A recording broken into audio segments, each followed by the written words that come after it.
Thank you for accommodating me in this instruction course and allowing me to present a little earlier. I'll be discussing about PHACO, nightmares in vitrectomized eyes. Now, it's a known fact that vitrectomy increases the chance of cataract formation, and since the technique is evolving very fast, a lot of vitrectomy is being done, a lot of vitreous surgeries are being done, and they increase the chance of the intra and post-operative complications and cataract formation. Now, what are the factors that are responsible for cataractogenesis? One is you inject intraocular gas or intraocular silicone oil. This itself increases the risk of cataract formation. Then you can have a direct instrument touch to the posterior capsule. You can damage it, and then it can rapidly cause cataractogenesis.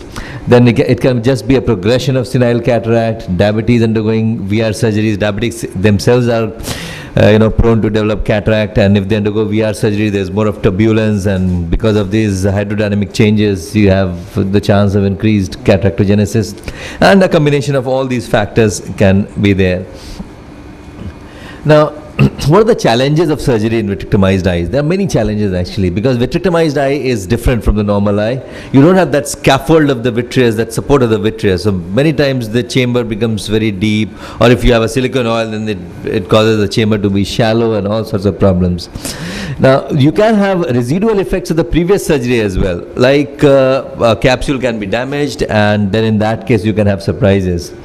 You have the risk of increased post-operative inflammation, then increased likelihood of dense cataract, and as I said, the vitreous gel is not there, so there's lack of support, and that's why the whole lens iris diaphragm, it keeps going quite posteriorly. So what are the preoperative things that we should be careful? We should assess the patient very thoroughly.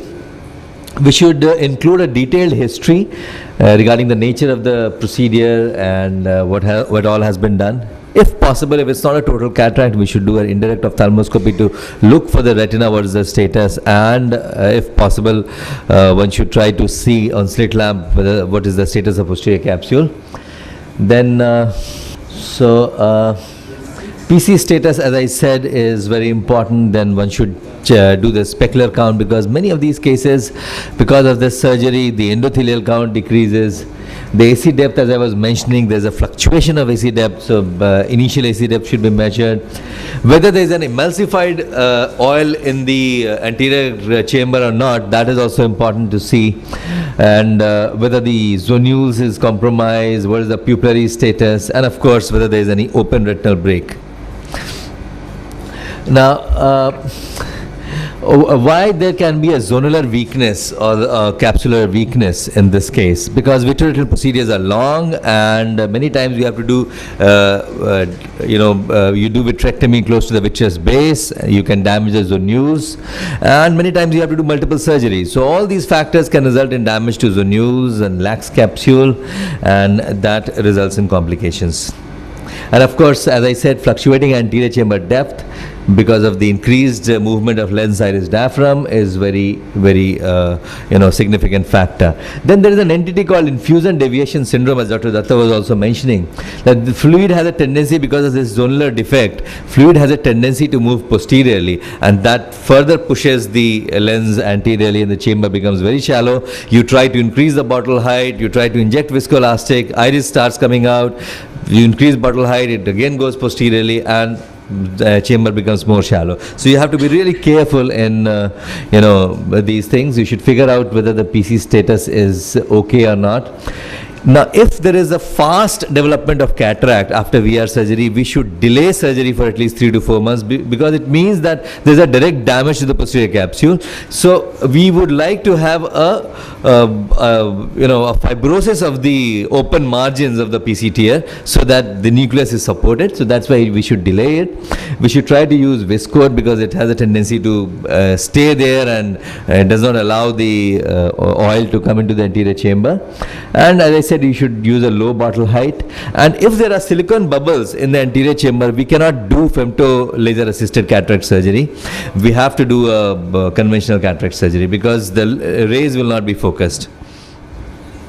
Now, this is a case in which VR surgery was done previously, and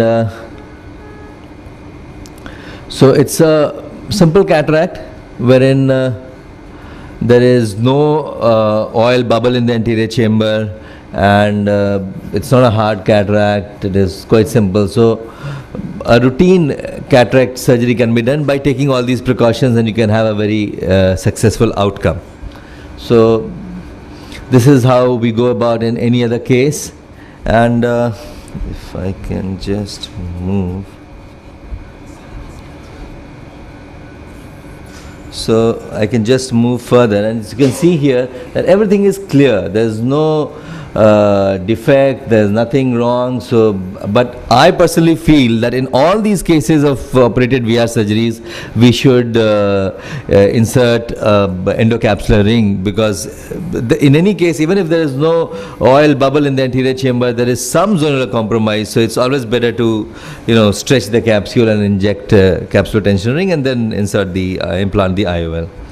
Now, this is a case wherein a large PC plaque was seen.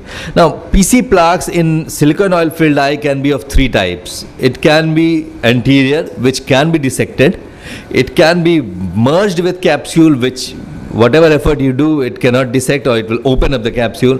And the third is, which is behind the capsule actually, and you can't do anything for that. So the only thing is that you should do a cataract surgery, and if the plaque is dissectable, you dissect it, and if it's not dissectable, then one can leave it and do a plaque removal later on by doing a YAG capsulotomy. So this is a plaque which I tried, but it could not be removed. So again, I implanted the endocapsular ring to stretch the back, and implanted the IOL.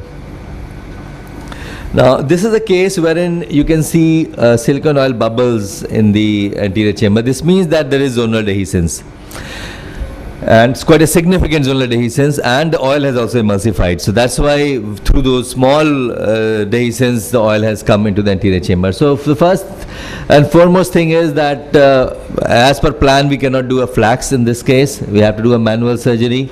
Then remove the oil bubble by balanced salt solution. And then remove there's a synechia here. So with the BSS cannula only, I have removed the synechia. And then once this is out completely, then you go ahead with your surgery.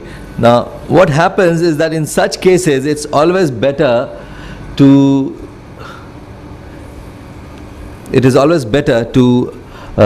use viscoat. Now, in this case, because there's a little bright here, so it's difficult to see. But as you can see, there is a very small defect here, which is the margins are fibrosed. But now, as I took out the probe, although the viscoelastic was injected from side port, as I took out, it shallowed up, and there was some droplet here. Now, when I injected further from side port, as you can see, because the fluid has gone behind, the iris started coming out.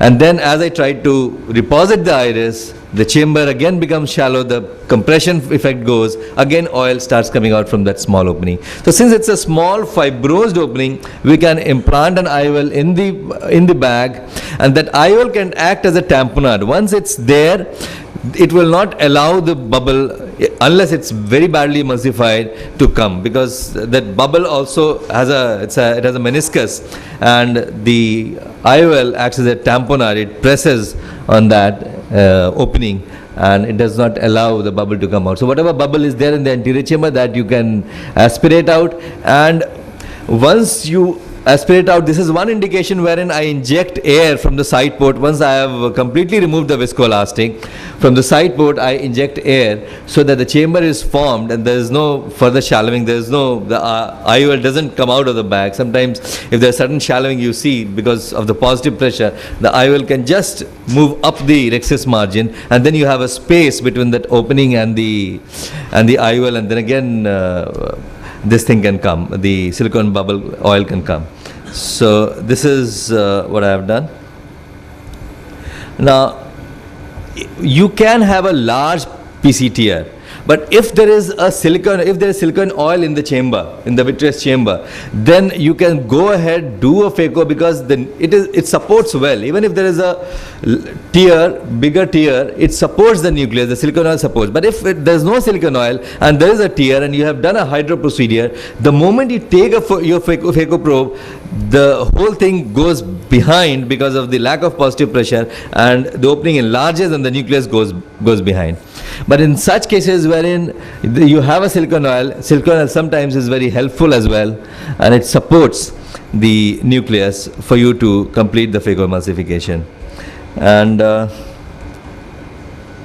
once it is done, if you can figure out, this is the margin, this is the opening of the posterior capsule, but because of the silicone oil, the nucleus did not drop, it does not enlarge, and the margin is also slightly fibrosed. So again, injection of viscode is essential from the side port before taking out the probe, and then you can implant the IOL. If there's a large PCTR, as I said, we can do phaco if it's oil filled. You can rotate the nucleus as well. We can implant multi-piece IOL in the sulcus if it's a large tear, and you can do an optic capture. If there is no silicone oil in the chamber, then as I said, it can open up it can become very large and the nucleus can drop. Immediately you take your phaco probe in because it causes a lot of compression. The whole lens iris diaphragm goes behind. With the hydro procedure, already the capsule has enlarged, the opening has enlarged, and it will go down. So you have to be prepared for another VR surgery. Thank you.